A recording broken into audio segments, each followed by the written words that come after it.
Geralmente, quando as pessoas usam a palavra pensamento, elas pensam no pensamento discursivo. É um tipo de pensamento, mas a gente identifica pensamento com o pensamento discursivo. Quer dizer, o pensamento através de palavras, né? Eu estou pensando em alguma coisa. Na verdade, a gente identifica como, vamos dizer, a teoria da coisa, o conceito, né? Porque às vezes você diz assim, eu estava pensando naquele dia em que eu estava tomando um sorvete, né? E aí você não está fazendo um pensamento discursivo mesmo, né? Você está produzindo uma imagem, né? Você está imaginando, você está lembrando de alguma coisa. E isto também é um pensamento, né?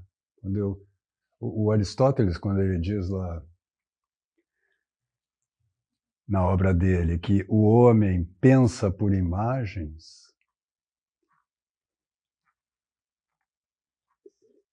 é uma afirmação que pode ser tomada em alguns sentidos distintos, porque as palavras são imagens. Então, no sentido do pensamento discursivo, eu posso sim dizer, o homem pensa com imagens, ele pega as palavras, ele vai construindo as frases, sujeito, verbo, predicado, né? Vai organizando, vai traduzindo no discurso verbal coisas que ele está compreendendo, às vezes sem discurso verbal,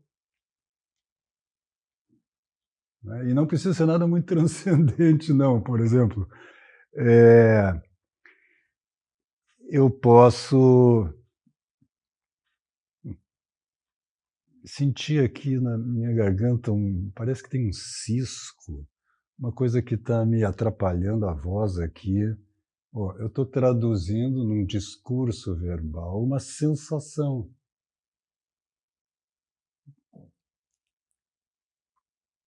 Percebe a diferença?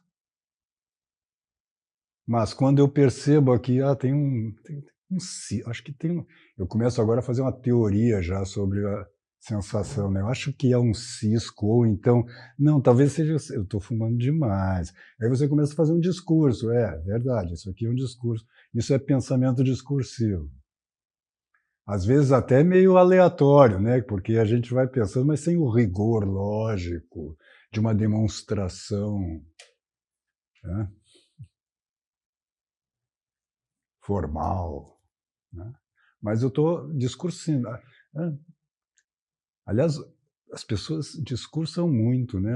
Esse pensamento discursivo é muito ocupa muito a mente das pessoas nos tempos que correm. Não sei se sempre foi assim, eu acho que não.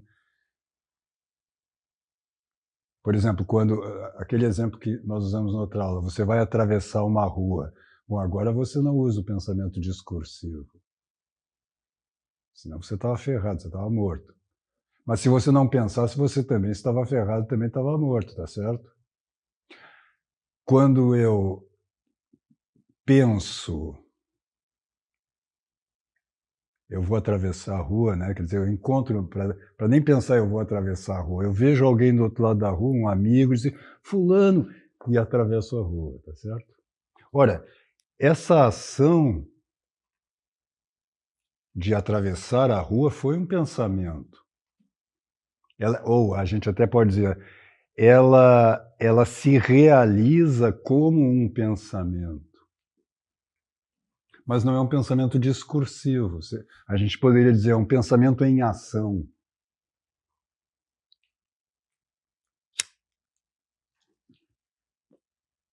E cabe também nessa definição do Aristóteles. O homem pensa por imagens. Porque essa é outra característica dessa palavra, imagem. Quando eu digo imagem, 90% das pessoas pensa imagem visual.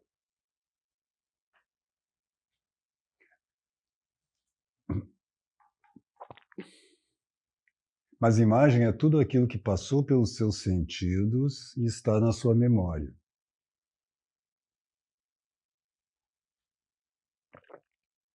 Por exemplo, eu tomei agora o café.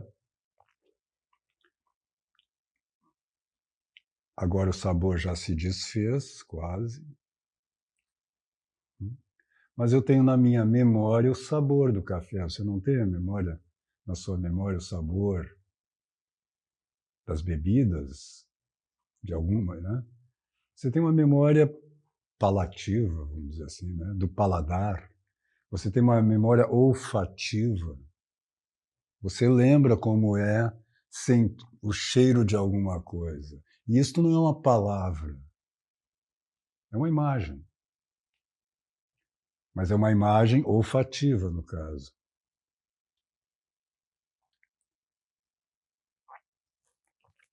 Você tem imagens táteis, você tem imagens auditivas e você tem imagens visuais. Mas no nosso jargão, na nossa maneira de falar, até porque as imagens visuais são de fato num número e numa riqueza muito maior do que quaisquer outras imagens, pelo menos na nossa consciência, né? Que elas tomam por antonomasia o sentido de imagem como um todo, mas não. Uma coisa é a imagem visual.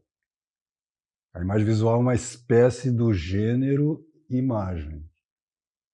Isso no trabalho do ator, por exemplo, é fundamental, porque existem imagens sinestésicas também.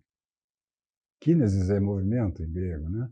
Então, você tem a imagem, por exemplo, de uma dor no estômago, ou de uma tensão, quando você, por exemplo, abraçou alguém.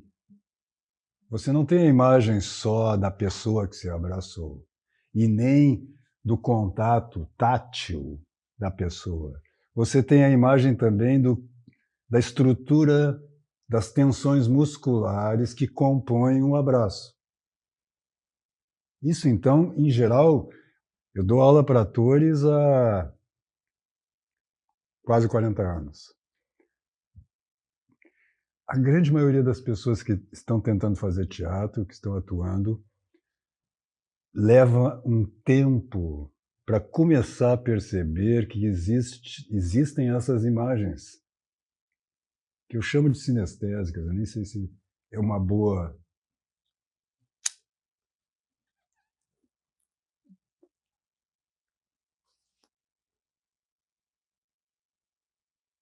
Por exemplo, eu sou capaz de repetir esse negócio do ensaio, repetição, né? Eu sou capaz de repetir isso que eu acabei de fazer, mesmo sem a fumaça, mas eu vou fazer com a fumaça para você perceber melhor.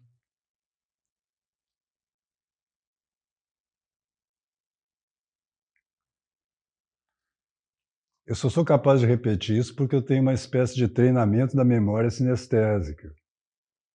Sabe, existem alguns exercícios em teatro, por exemplo,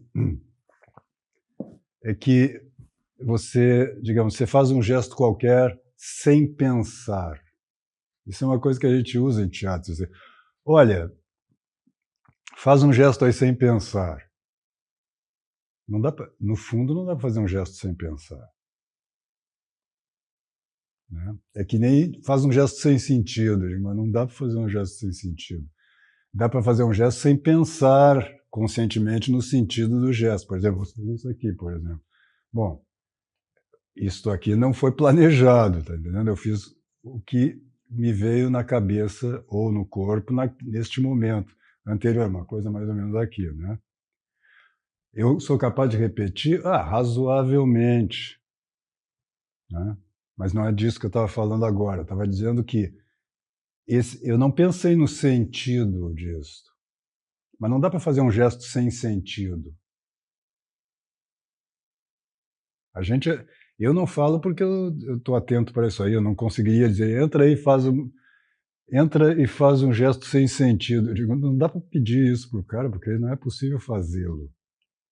Mas, na verdade, o que um diretor, quando pede isso, está dizendo é assim, ó, faz um gesto aí sem planejar, sem pensar no sentido. Faz a primeira coisa que vier na sua cabeça. Ou no corpo, nem deixa passar pela cabeça. Isso tudo é imagem, imagem simbólica, né? É metafórica. Você está sugerindo uma coisa, apontando para algo que, se você fosse descrever discursivamente, daria muito trabalho. Não vale a pena. A gente faz isso o dia inteiro. Quando você diz assim, eu estou com uma bola no estômago, você está usando um símbolo, uma imagem. Tá certo? Se você vai no médico e diz, doutor, eu estou com uma bola no estômago, ele não pensa, pô, precisamos então fazer uma cirurgia para tirar essa bola que está no estômago do fulano. Não, ele sabe que aquilo ali é uma metáfora. E que o cara não tem um domínio, um conhecimento científico, né, do corpo, da anatomia, da fisiologia, para descrever discursivamente, cientificamente, o que é a tal da bola no estômago. Se você tentar no seu dia a dia, você está fazendo poesia que nem aquela personagem do Molière, o burguês fidalgo, que contratou um professor de literatura que começa a explicar para ele o que é poesia, o que é imagem, e ele descobre que a diferença entre prosa e poesia, e ele descobre maravilhado que ele falava em prosa e não sabia. Né? Olha que maravilha, eu sempre falei em... É verdade, eu sempre falei em prosa? Sim, senhor, essa linguagem que você está usando agora, assim, é prosa. E eu não sabia disto. E aí já se sentiu mais culto. Né? Então, a mesma coisa é, você faz poesia muito mais do que você pensa. Porque se você fosse descrever discursivamente, analiticamente, tudo que você quer comunicar, você paralisava. Não dá para fazer isso.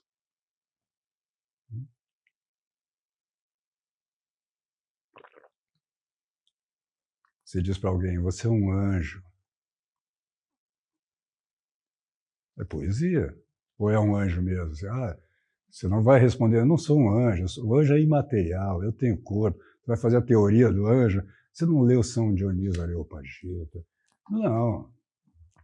Você entende o que ele está dizendo. Ele está fazendo poesia. Tudo bem, é poesia, vamos dizer assim, de um nível de densidade mais baixo. Não é mas você está entendendo o que eu estou dizendo.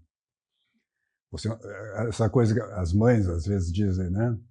Para o filho, esse menino é um demônio! Para usar a imagem oposta.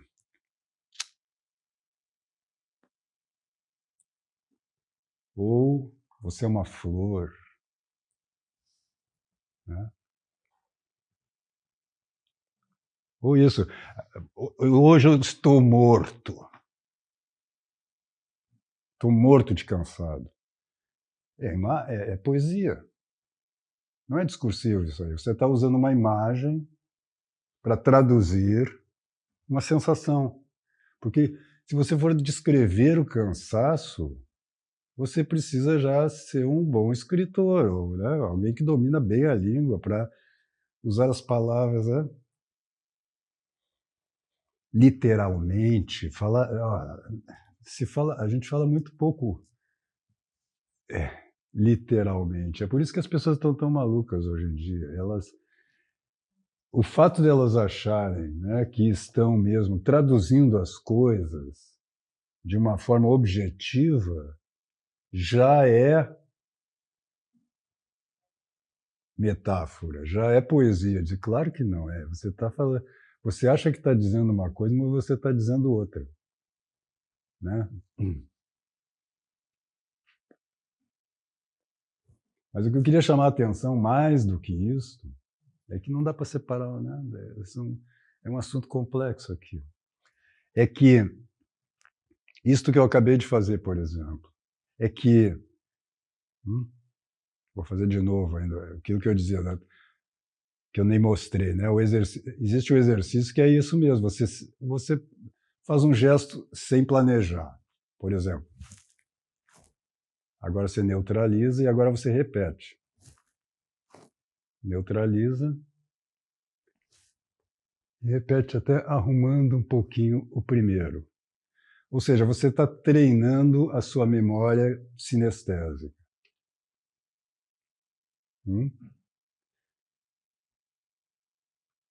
Então, voltando a esse gesto que eu fazia agora, eu nem me lembro qual era a frase que acompanhava o gesto. Mas esse gesto está dizendo alguma coisa, ele está significando. Então, essa questão do gesto que está, né, no título dessas aulas aqui. O gesto é sempre significativo. E quando você tem, vamos dizer, quando você está de posse do seu corpo, que a gente falou sobre isso outro dia, né, esses gestos se tornam mais significativos. Eu até prefiro essa expressão do que expressivos. Porque expressão, o cara já pensa uma coisa mais assim, não é? Por exemplo, você não chama em geral. Veja como as palavras... A gente tem que meditar sobre as palavras. Se eu fizer uma coisa assim, por exemplo, muito sutil, que é... Agora foi grande demais, até falei sutil e fiz, né, a sua altura, acabei aumentando. Deixa eu fazer uma menor. Você chama isso de expressão? Claro, se eu perguntar isso, você vai dizer sim, eu chamo. Mas se eu disser assim, faz aí uma expressão qualquer, raramente alguém vai pensar numa coisa sutil. Não, isso aqui não é expressão, expressão é uma coisa assim, expressar. Né? Aí volta aquela frase que eu disse outro dia, que não confunda exprimir com espremer. O cara pensa que, agora eu estou me expressando. Isso aqui não é uma expressão? Claro que é. Outra coisa que eu dizia em relação ao gesto, que é importante, para quem trabalha, especialmente dando aula, palestra, né? Não existe vamos dizer, como é que chama isto? Veja, as palavras às vezes faltam.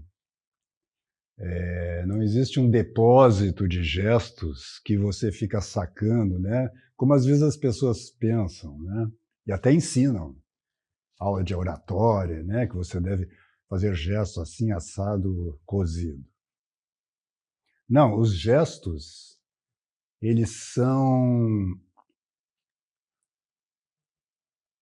palavras também, né? Eles são pensamentos, né? E que num corpo vivo, orgânico, né? E, vamos dizer assim, experiente, né? Quer dizer, à medida que você já deu muitas aulas, muitas palestras, e você tem um corpo razoavelmente orgânico, os gestos vêm organicamente. Olha isso aqui. Ó.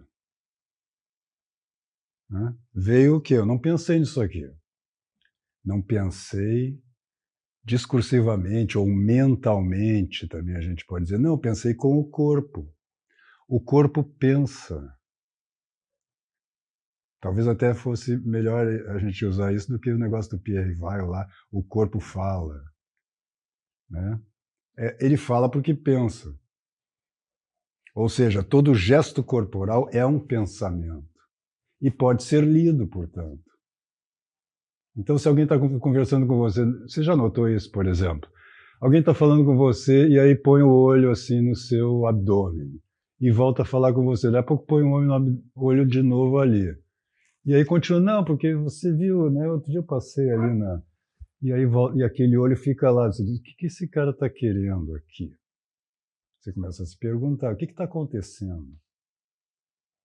Né? Ou alguém que está falando com você e aí bota o olho lá em cima. Né? E assim por diante, um gesto. Alguém está falando com você. Ontem a gente falava, mas eu não vou botar na perna para não não dar trabalho para os câmeras aqui, mas vou fazer aqui, por exemplo, alguém está falando com você e faz um negócio aqui, e continua falando, e sem perceber ele está assim, e aí você começa a dizer, bom, ele está com alguma coceira ali, né?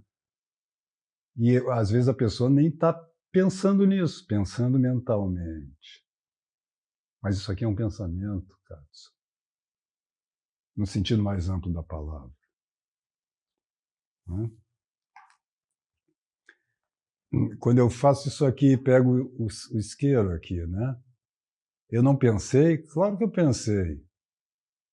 Está entendendo? Então, talvez a gente possa fazer a distinção assim. Existe o pensamento mental e existe outras formas de pensamento que não eliminam a mente, evidentemente, né?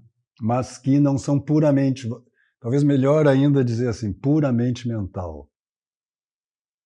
Não, é um pensamento em ação.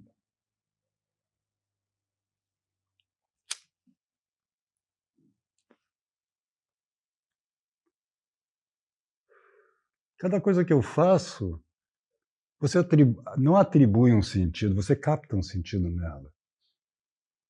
Esse negócio de atribuir o sentido já é pensamento moderno, pós-kantiano.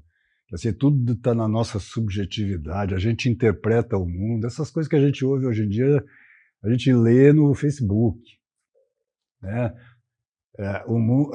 Essas coisas que as pessoas dizem, não, o mundo é assim, essa é a minha maneira de ver. Para mim é assim. Tudo é subjetivo, tudo é interpretação. Nem tudo é interpretação. Aliás, quando você diz tudo é interpretação, isso é uma interpretação ou é objetivo? Aliás, vale a pena a gente até apontar para essas frases. Outro dia a gente falava no quadrado redondo, né? Outras frases que as pessoas dizem assim com a maior naturalidade, como se elas estivessem dizendo de fato alguma coisa. E no fundo elas estão só dizendo algumas palavras com outra intenção, porque elas não podem acreditar nisso. É o exemplo do quadrado redondo. Eu digo para você, eu vou desenhar um quadrado redondo. Você pode dizer isso aí, mas fazer você não vai fazer nem que a vaca tussa. Porque é uma impossibilidade pura e simples.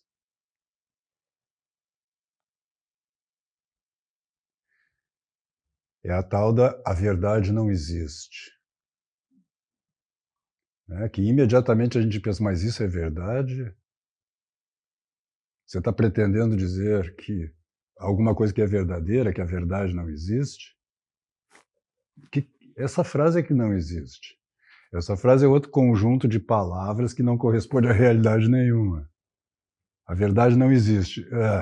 Do que você está falando? Cala a boca, enche o saco. Mas não, você não pode dizer isso porque senão você é muito agressivo. Eu estou dizendo... Tudo é relativo. Mas tudo mesmo?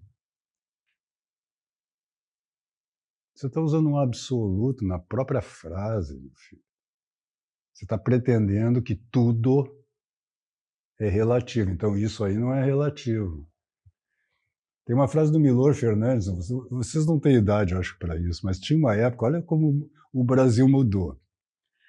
Na década de 70, eu acho que era, tinha um chiclete, que eu não sei se era ping-pong, eu acho que era ping-pong mesmo. Ou Plock, tinha um chiclete que chamava Plock.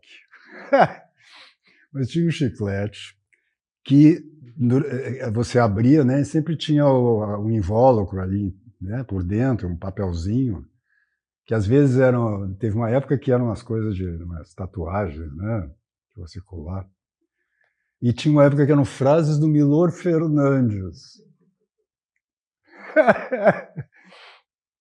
E eu me lembro até hoje, eu devia ter o quê, uns 14 anos, que uma dessas frases era assim, que o Milor era um grande fazedor de frases, né?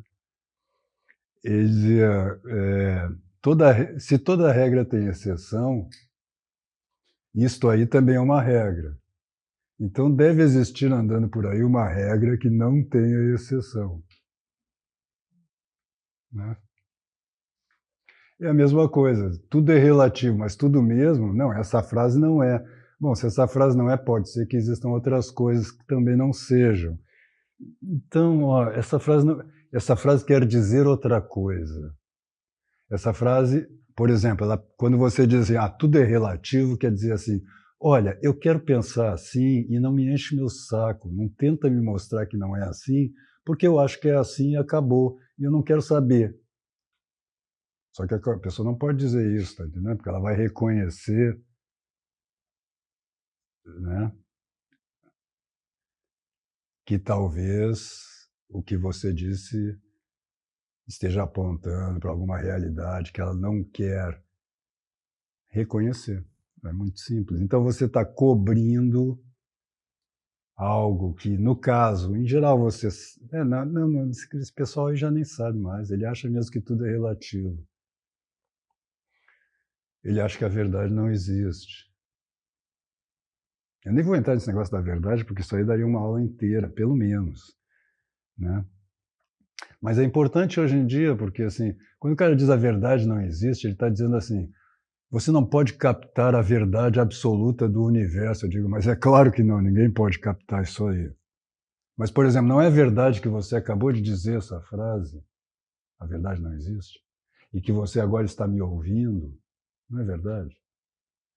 É uma verdade relativa, contingente, mas ela é verdade. É verdade que agora eu estou aqui diante desta câmera falando com você.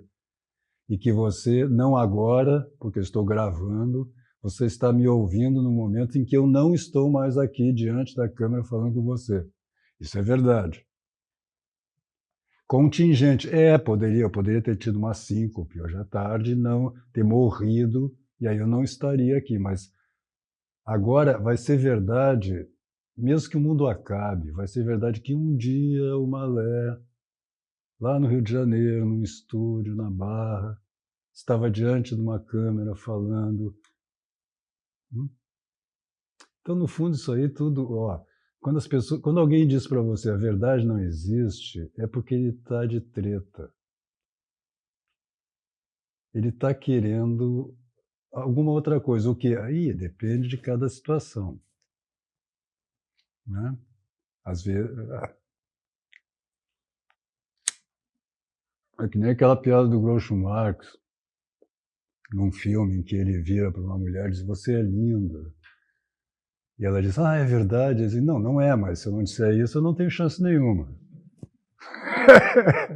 Né? Quer dizer, ali ele mesmo sabe que não, é mentira, claro, você está acreditando mesmo. Quando eu digo você é linda, eu estou querendo dizer outra coisa, eu estou interessado em você, e etc, etc, etc. E às vezes não, às vezes você está dizendo mesmo, não, você é linda, só isso. Depende da situação.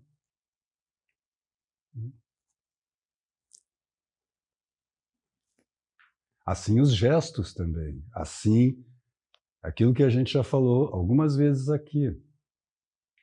Uma tensão que eu tenho, por exemplo, o negócio do orgulhoso, alguém que sempre tem o queixo um pouco, né, erguido, ele te olha um pouco de cima. Por quê? Porque ele se acha superior. Né? Só que ele pode como que interiorizar de tal forma isso aqui que ele se torna assim, ele está em casa e ele está diante do computador, né? Por quê? Porque ele olha para o mundo assim. E você pode até dizer, usando uma imagem, um pensamento que um ator usaria, ele está sempre no trono, né? Quando ele senta na cadeira, isso aqui não é uma cadeira, isso aqui é um trono. Vamos começar, às vezes as pessoas dão aula assim, né? Caros alunos, no que ele está dizendo, no que ele está fazendo, eu já leio a ideia de que assim, eu sou muito superior a vocês e estou aqui para dedicar uma parte do meu tempo para enriquecer o seu imaginário, o seu conhecimento, né? E mostrar como eu sou maravilhoso, né? Mas não, você não pode dizer isso, é que nem o negócio do Groucho Marx. Não, não vai dar certo. Então, o como eu sou maravilhoso, ele não diz mais, ele está dizendo. Né? Vocês percebem que isso é um pensamento?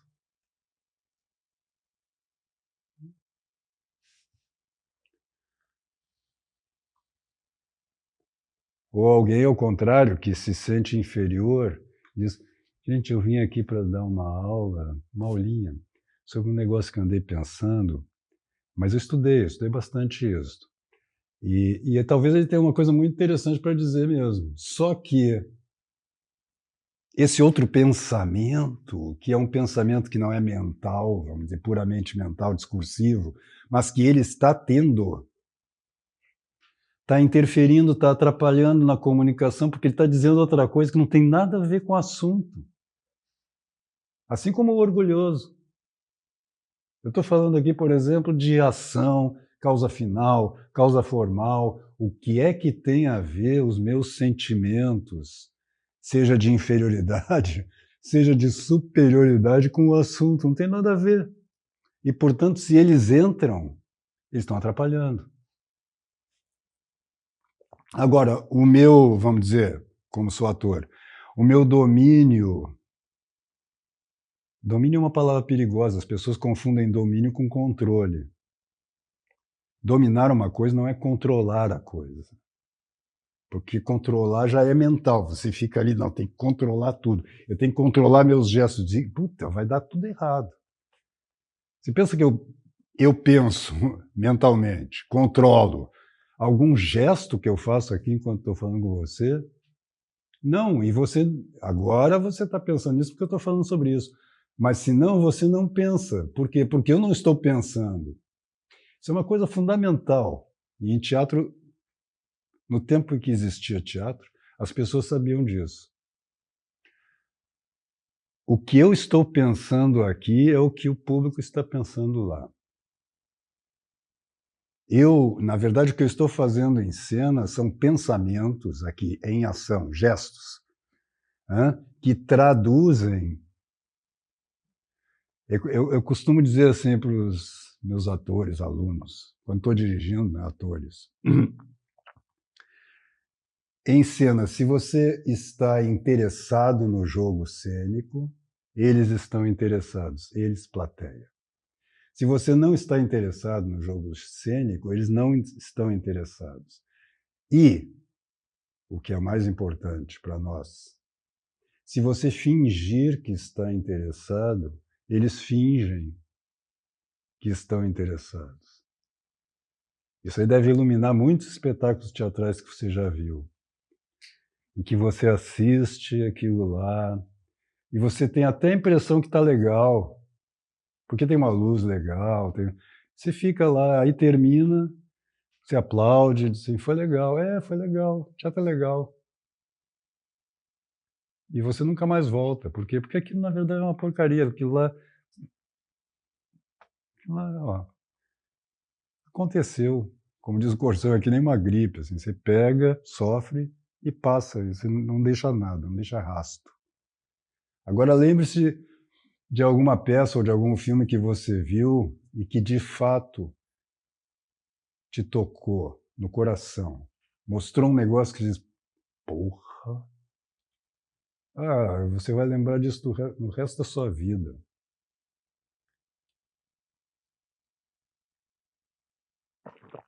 Mas aqui eu já estou transcendendo um pouco o nosso tema de hoje. O tema de hoje é essa questão de que tudo, no fundo, é pensamento. Se você entender pensamento nesse sentido que a gente está fazendo, está dando. Mas não vamos pensar... tudo é pensamento mesmo, até as árvores. Mas não vamos entrar nisso agora. Tudo que você faz, todas as ações humanas são pensamento. Então, por exemplo, você pode perceber uma condição psíquica de alguém pela maneira dele sentar. Só que você está desatento e você não vê. Você não vê, mas se você estivesse de fato interessado na pessoa, você vê. Por exemplo, você está namorando alguém, você está apaixonado, e a pessoa está conversando com você, e daí a pouco ela pega o celular, diz, só um pouquinho que eu estou... Quando ela faz isso aqui, só um pouquinho, você já está lendo outras coisas, que é assim, ela não está tão interessada quanto ela diz. e assim por diante, né? A gente está captando. Olha, nós somos muito mais transparentes do que pensamos. A gente pensa que é muito, né, não tá, eu sou muito interior, eu tenho uma subjetividade. É, mas nem tanto. É que as pessoas também são muito pouco atentas, então ninguém nota nada.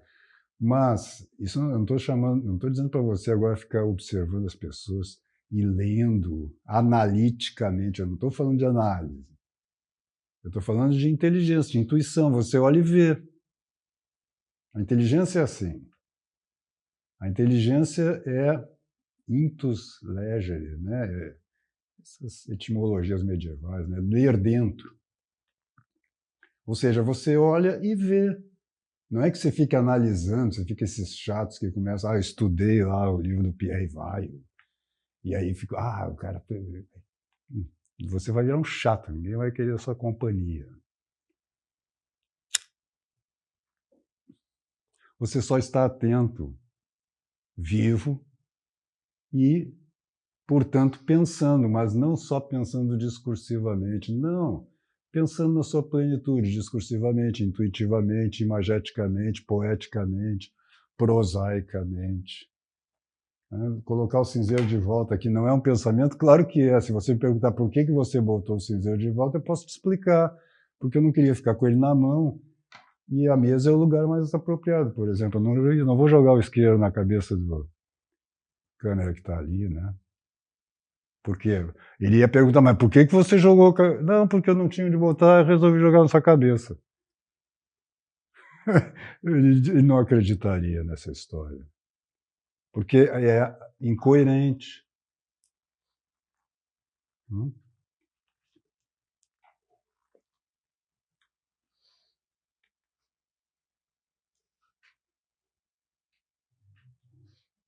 Então, todo pensamento, quer dizer, toda ação humana, acho que a gente pode ficar com essa frase como que sintetizando tudo que a gente falou.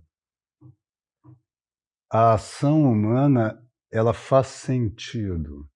Ela é um pensamento, seja consciente, seja semiconsciente, seja inconsciente, seja um pensamento cósmico, que assim, não, pensamento orgânico, etc. Mas tudo faz sentido, desde que eu tenha olhos para ver. Não tem aquela famosa frase da Adélia Prado, né? Às vezes Deus me tira a poesia, eu olho pedra e vejo pedra mesmo. Isso é uma espécie de paráfrase, né, daquela passagem lá do Evangelho, onde Cristo diz que, na verdade, foi Isaías quem disse antes, né? Eles têm olhos e não veem, têm orelhas e não escutam. Né? Não, vamos abrir os nossos olhos, vamos abrir as nossas orelhas, vamos começar a ver, ouvir, abrir-se para a realidade, e você vai ver que a realidade é muito mais rica de sentido do que do que pode imaginar a nossa vã filosofia, já que aqui estamos citando de vez em quando o Hamlet, né?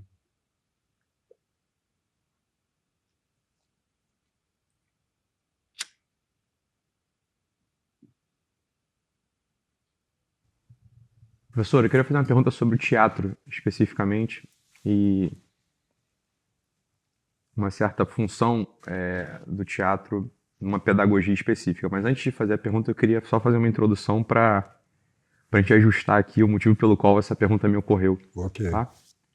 Então, na Idade Média, a gente sabe, né, a gente soube, porque teorizaram bastante sobre isso, de que nada está na inteligência sem que antes tenha passado pelos sentidos. Né? Então, a gente está nesse ambiente aqui, a luz está entrando no meu olho, né? O sabor aqui do tabaco na minha boca, o tecido da roupa pegando no meu corpo, isso tudo vai comunicando meus sentidos sobre algo e, de algum modo, algumas ideias, alguns fantasmas vão sendo criados que passam a ser os conceitos e eu posso pensar através de conceitos. Uhum. Mas o fato é que os cachorros, os gatos, os tatu-bolas, as tartarugas também têm sentidos. Afinal, eles se orientam no mundo. Né? Então, um gato faz um cálculo trigonométrico quando vai pular de um telhado para o outro. Um cachorro faz um cálculo quando vai comer a raçãozinha dele e assim por diante. Os animais também têm sentido, mas não chegam a formar conceitos. Sim. Né? Não estão formando conceitos e por isso eles quase que praticamente eles se orientam no mundo respondendo a estímulos imediatos.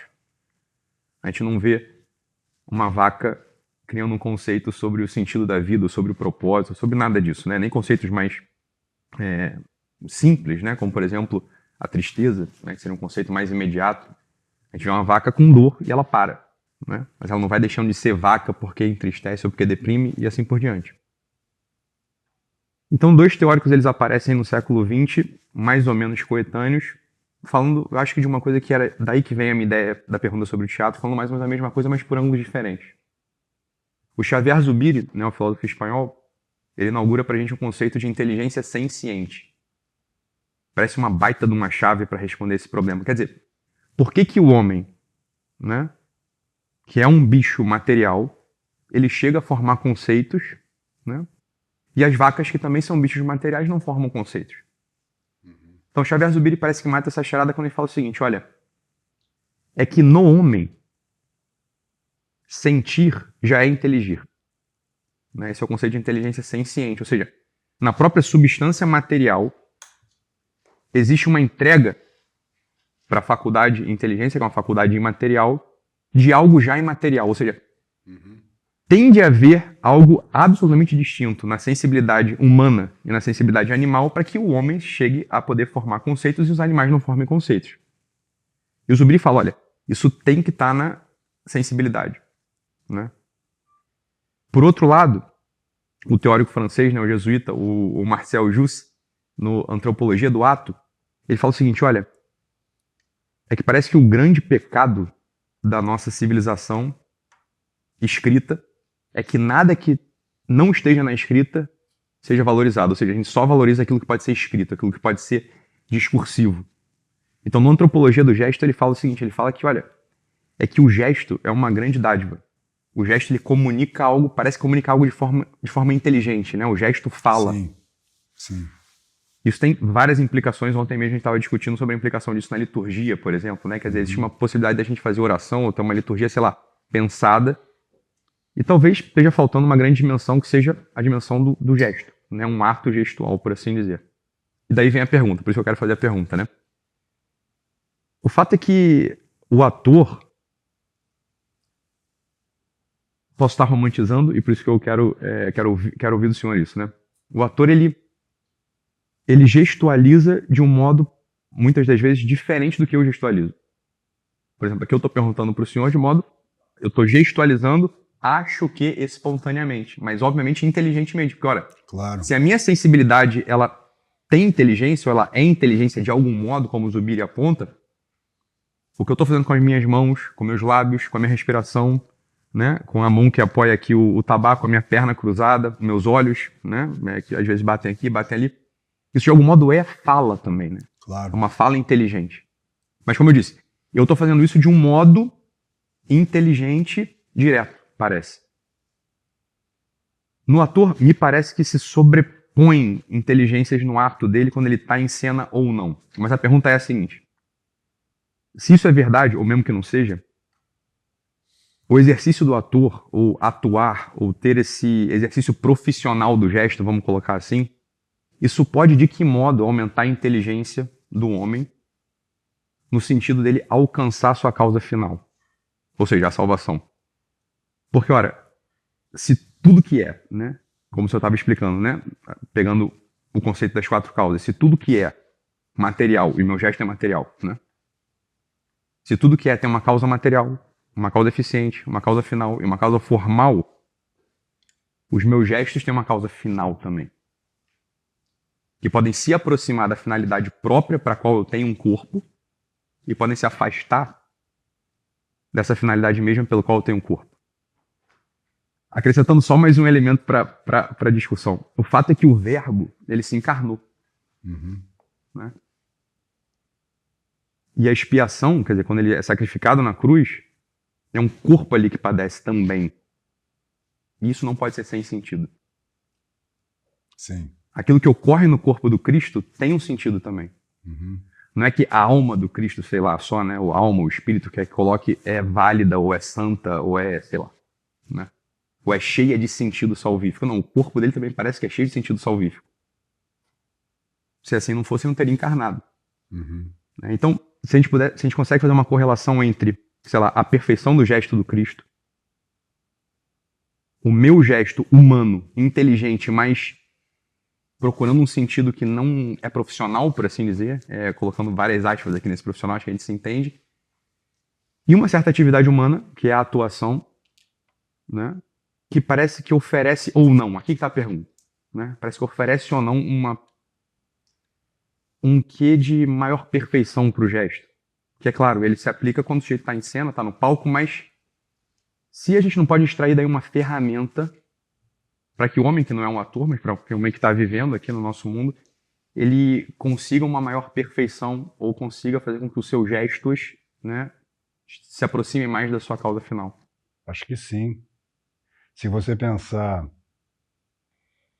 vamos até conversando, porque a pergunta é bastante, eu não diria que é complexa, mas toca em coisas muito essenciais, né? Porque a primeira coisa que me ocorre é ligada ao ser humano em geral, vamos dizer assim, que é, por exemplo, se você adquire literariamente ou em termos de discurso, de fala, você amplifica o seu vocabulário, por exemplo, isto não é só vamos dizer, uma qualidade erudita ou cultural. Não, isto te dá instrumento, as palavras são instrumentos para que você capte aspectos, detalhes, né, dimensões da realidade para a qual elas estão apontando. Então, quando você amplia o seu vocabulário, você não está só ampliando seu vocabulário, você está ampliando a sua intelecção da própria realidade, porque, né, é como se os discursos verbais são traduções de intelecções da própria realidade, né, que são expressas de uma forma mais ou menos adequada, e por isso os grandes escritores nos traduzem numa frase, num verso, uma realidade que eu já captei, mas que ela é meio obscura para mim, e vem aquela frase, né, como a famosa frase do Camões, transforma-se o amador na coisa amada. Eu digo, é claro que é isto, não é? Vale a mesma coisa para os gestos. Não é? Quer dizer, quando eu, por exemplo, eu como ator, desenvolvo, através de exercícios, possibilidades físicas que eu não uso normalmente, né? Você vê, ainda mais hoje em dia, que a gente tem uma vida tão facilitada por artefatos, né? As possibilidades físicas eu não diria nem de expressão, mas de movimento físico, ficam diminuídas, porque a gente usa pouco o corpo, muito menos, né, do que... E com sutileza, muito menos ainda, porque no dia a dia você não vai se preocupar com isso. Né? Por exemplo, isso que eu acabo de fazer, quer dizer, pô, você pega, por exemplo, uma coisa a gente tende, você vê que as pessoas comuns, o gestual delas tende a ser muito, como é que chama isso? Igual, paralelo, né? Um paralelo, Meio estereotipado, né? Talvez, assim. sem esquemático, né? Por exemplo, você diz, você vê que é muito mais expressivo. Se eu fizer, por exemplo, eu estou aqui falando com vocês, eu digo, isso aqui é muito harmônico, é muito simétrica, é a palavra. É um gestual muito simétrico. Se eu fizer se eu dizer, eu estou aqui falando com você, por exemplo, ó, as duas mãos elas estão distintas, o braço está um pouquinho distinto, né? Quer dizer, a vida ela é muito rica de nuances. E se eu não exercito, vamos dizer assim. Exercício é sempre um perigo, né? Porque às vezes o exercício se torna uma espécie de armadilha, de carapaça que você, né? Mas se você exercita corretamente, você vai dizendo, porra, mas escuta, meu braço tem muito mais possibilidades de movimento do que eu uso em geral, porque em geral eu uso o quê? Para pegar lá a xícara, mas e se eu pensasse em pegar isso aqui? Olha né? Nós temos muitos músculos no nosso corpo e nós usamos esses músculos como blocos, né? Não sei se você já olhou num atlas de anatomia, o sistema muscular humano, você diz, pô, você conhece isso muito bem pela medicina, né? Você tem uma quantidade enorme de músculos, muitos, né? A musculatura do olho, né? A quantidade de músculo que tem ali. Mas eles estão como que colados em nós. A gente usa em bloco. Mas, respondendo à pergunta, né? Se eu começo a dominar, não controlar, dominar essas sutilezas, não é? Naturalmente no meu gesto, depois, na minha conversação, quando eu nem estou pensando, e nem devo estar pensando nisto, né? Essas possibilidades é como um vocabulário maior. Eu começo a usar, né? Eu começo a traduzir nuances do que eu estou falando no gesto, né? Por exemplo, aqui esse gesto aqui diz assim, ó, é uma coisa fixa, é uma coisa, né, substancial, né? E no exercício disso ainda você pode desenvolver, isso aí tem assim todo um campo de desenvolvimento de expressão. E voltando ao início da resposta, né, a gente não pode esquecer que esse movimento de expressão, ele corresponde a sentidos e, portanto, você está captando mais detalhes, mais nuances da própria realidade, da complexidade do universo, né? Eu tinha pensado numa outra coisa agora que me escapou. Você falou do verbo e do Cristo, né? A gente não pode também esquecer, a gente sempre fala verbo, palavra, mas a palavra logos, que São João usa no Evangelho, no início do Evangelho, né? No princípio era o logos. A palavra logos quer dizer tanto palavra, quanto verbo, quanto sentido também, né? Quanto a palavra sonora. Ele tem... Aliás, eu estava lembrando essa noite que aquele chinês, o John Wu, que é um católico, eu acho que ele se tornou bispo até, mas é um chinês que escreveu alguns livros, ele escreveu um belíssimo livro sobre um comentário às bem-aventuranças, se eu não me engano, e fala do caminho, das vias, né, purgativa, iluminativa e unitiva, mas ele traduziu o Evangelho de São João para o chinês, e ele traduziu assim, no princípio era o Tao. E eu estava lembrando disso. O conceito de Tao para os chineses é muito próximo do conceito de Logos mesmo. É a melhor tradução, sem dúvida. Eu não falo chinês, mas sabendo um pouquinho, estudei um pouco taoísmo e cosmologia chinesa. Então, quando a gente fala o verbo se fez carne, né? Um dos sentidos disto é que, assim, e o que aponta para outra coisa relacionada a essa tua questão, que é o ser humano, como se dizia na Idade Média também, ele é um microcosmo.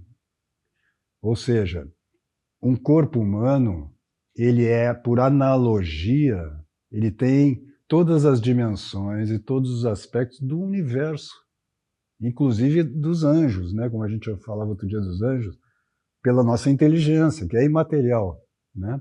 Então o homem, de uma certa forma, é uma síntese, o corpo, não o corpo humano, o ser humano, corpo, alma, espírito, é um análogo, ele é um símbolo do universo, microcosmos, macrocosmos. Então, e por excelência, isto é assim no corpo do Cristo.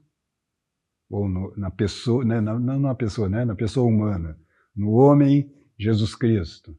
Porque o Verbo se faz carne e, portanto, é a própria ideia do universo como um todo que se encarna num ser humano concreto. Então, o Cristo na cruz, né, é também o próprio universo na cruz.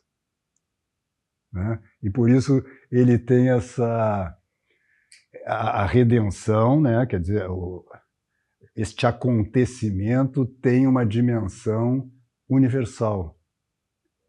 Né? Ele abarca toda a realidade física, corporal e temporal. Então ele é a síntese, é como se assim, a história da humanidade, a história mais do que da humanidade, a história do universo inteiro, do início ao fim, do alfa, eu sou o alfa e o ômega, né?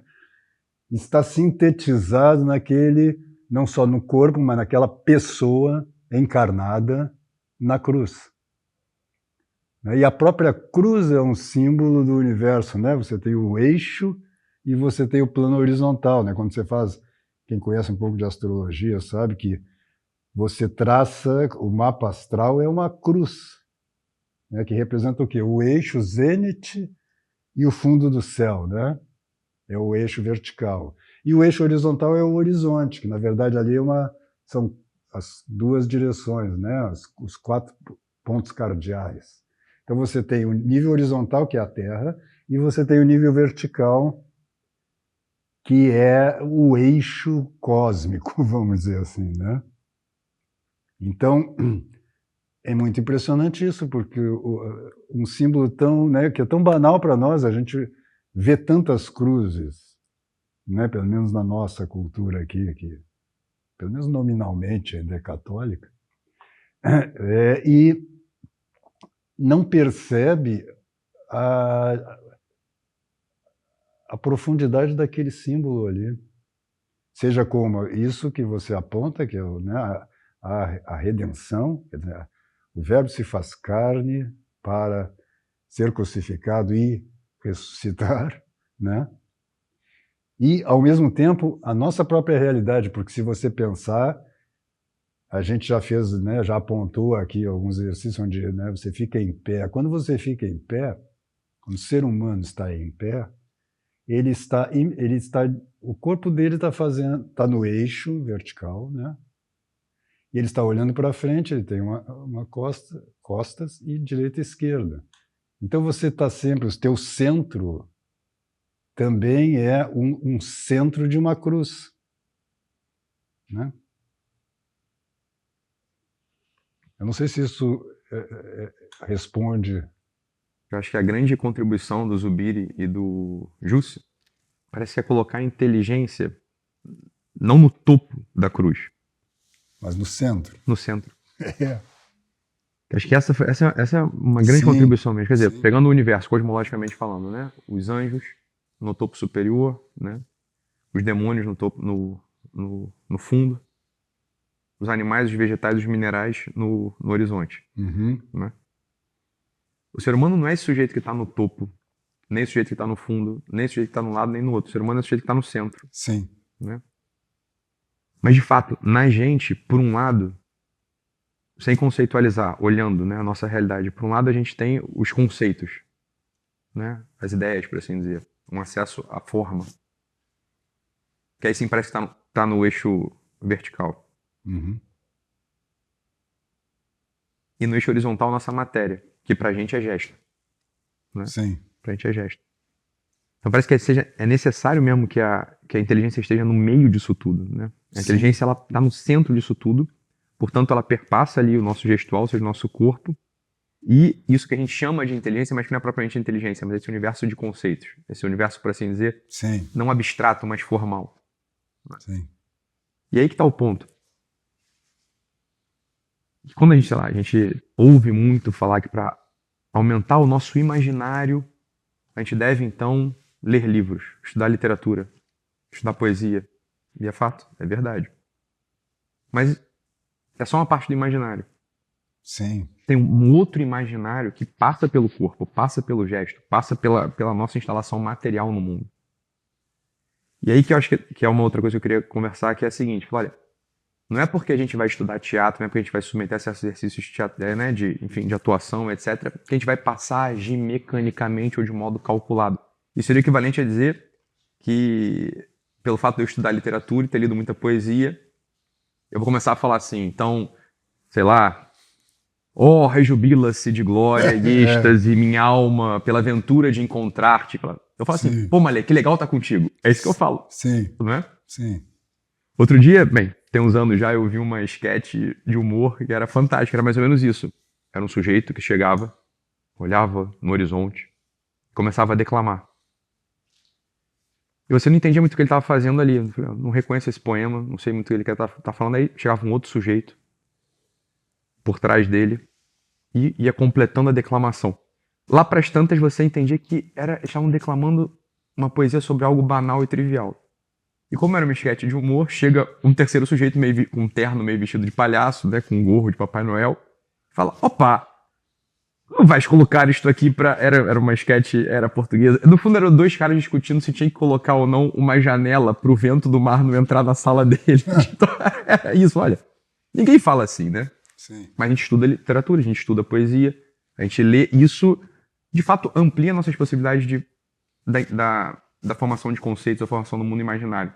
Será que o mesmo não poderia ocorrer se a gente tivesse uma maior consciência? Consciência não é a palavra, né? Me parece. Mas se a gente tivesse um maior domínio, talvez seja isso mesmo, uma coisa mais concreta, mais material, um maior domínio do corpo. Sim. Né? Domínio não também no sentido de subjugar e, como você mostrou pra ela, faça a pessoa neutra, né? Vou dominar. Sim. Não, você não tá neutro, porra. Isso aí você tá tenso, né? Sim, não tenha nenhuma dúvida. Até porque o corpo humano também tem uma dimensão simbólica, né? Se você pegar a analogia que se faz do corpo humano com o universo, né? Você pega lá na astrologia, por exemplo, tem aquela famosa imagem medieval lá em que distribui o corpo humano ao longo do zodíaco, né? O Áries na cabeça, Touro, pescoço, ombros, Gêmeos, pulmões, sistema nervoso e assim por diante, né? Isto não é só, vamos dizer assim, uma atribuição simbólica exterior, não, porque há essa analogia entre microcosmos e macrocosmos. Então, a coisa que eu falava do gesto, que assim, não dá para fazer um gesto sem sentido, porque no mínimo ele tem uma direção e isso é sentido. Se eu fizer isso aqui, é diferente de eu fazer isso aqui. Né? E em termos de tensão e de músculo, é quase a mesma coisa, mas o sentido é outro. Aqui, por exemplo, você se sente diretamente atingido pelo meu gesto.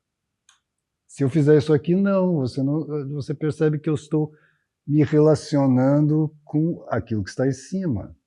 E assim por diante. Então não dá para fazer um gesto sem sentido. Né? E isto, como você dizia, se torna orgânico quando você está se comunicando, na medida em que você tem maior domínio corporal, você está traduzindo sutilezas do que você está dizendo que não estão no conteúdo das palavras, né? Mas que estão no conteúdo da tua fala, que inclui, né? Quer dizer, fala no sentido amplo, né? Da tua expressão. Né? E, claro, como ator, você começa a desenvolver você começa a ampliar isto, né? Tem uma frase do Meyerhold que diz: a arte está para a vida, assim como o vinho está para as uvas, né? Uhum. E, de fato, tem esse aspecto. A arte, de uma certa forma, quer dizer, sem as uvas não tem vinho. Então, a arte não está separada da vida. Pelo contrário, a arte é uma espécie de concentração de sentido, né? Como se você pegasse o cotidiano e o decantasse de tudo aquilo que é acessório, que é contingente, e chegasse numa coisa mais essencial, que não pode ser separado. Não, isso está dentro da vida também, né?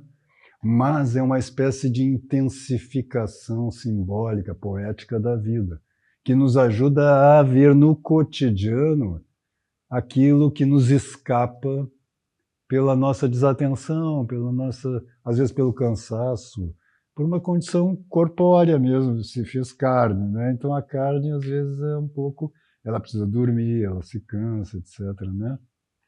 Esse negócio que as pessoas pensam mesmo a inteligência como assim, pegando aquela descrição que é quase, ela é mais lógica do que concreta, da intelecção que o Aristóteles fez, depois Tomás de Aquino retoma, né? Quer dizer, você vê uma coisa, aí você abstrai a imagem, aí parece que assim, agora eu entro na minha mente, e da imagem que está na minha mente eu extraio a ideia. É uma metáfora, não é assim que acontece. Eu capto a ideia na coisa já. É que quando ele diz é uma imagem, é que assim, é claro, você está captando o ser da coisa não é visível, né? O que eu vejo é já a manifestação da coisa, vamos dizer assim, a imagem dela. Mesmo as pessoas, quando eu vejo você aqui, eu não estou vendo você mesmo, eu estou vendo seu corpo, estou vendo também, né, a sua expressão e, portanto, eu estou captando o teu interesse pelo que eu estou dizendo, a tua reação, e eu estou intuindo de uma certa forma. Claro, eu estou vendo o teu ser, sim, mas não é, né? É através do corpo e do gesto, né? Eu não capto diretamente. E é isso que eles estão dizendo ali quando falam da coisa de abstração. Neguinho olha isso de uma forma muito exterior, e aí ele fica lá num mundo de conceitos, achando que esses conceitos são ideias. Não, o conceito não é propriamente a ideia, o conceito já é uma tradução da ideia, né?